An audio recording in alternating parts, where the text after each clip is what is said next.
बेस्टच्या बसचालकाचा निष्काळजीपणा समोर आलाय। बस चालू ठेवून चालक नियंत्रण कक्षात गेल्यानंतर बस अचानक सुरू होऊन दोघांना उडवल्याची घटना घडली आहे। या अपघातात 2 जण गंभीर जखमी झाल्याचं समोर आलंय। कम्मनवार या नगर बेस्ट बस स्थानकात ही घटना घडली आहे। चालक रहित बस अचानक सुरू झाली आणि टी स्टॉलला धडकून अपघात झालाय। सुट्टीचा दिवस असल्यानं मोठी घटना टळली आहे। याच परिसरातून आढावा घेतलाय आमचे प्रतिनिधी राजेश गुप्ता यांनी। मुंबईत सध्या पाहायला गेले की बेस्टी बसचा अपघात होताना वाढ दिसत आहे।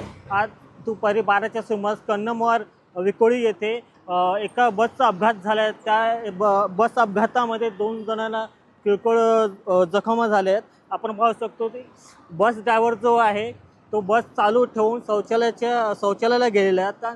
तिथे त्यावेळी बस या ठिकाणी 40 ते 50 मीटरच्या अंतरावरती जे टी स्टॉल आहे त्याला धडक दिली। धडक देताना आपल्याला पाहायला भेटत आहे की त्या ठिकाणी जे 2 लोकांना किरकोळ मार लागला आहे पण जीवितहानी झाली नाही। आपण पाहायला गेले की या ठिकाणी या रस्त्यावरती मोठी वर्दळ असते। आज शनिवार असल्यामुळे शाळांना सुट्टी होती आणि या ठिकाणी ज्यावेळी बसचा अपघात झाला त्या ठिकाणी हे रस्ता मोकळा होता, म्हणून या ठिकाणी मोठी जीवितहानी झाली नाही। आपण पाहायला गेले की या ठिकाणी जे संतोष नामक चालक आहे त्याचं कुठेतरी निष्काळजीपणा दिसून येत आहे। त्याच्यावरती काय कारवाई होते ते पाहणं गरजेचं असणार आहे। राजेश गुप्ता, लोकशाही मराठी, मुंबई। लोकशाही मराठी ऐका, पहा, जागरूक रहा।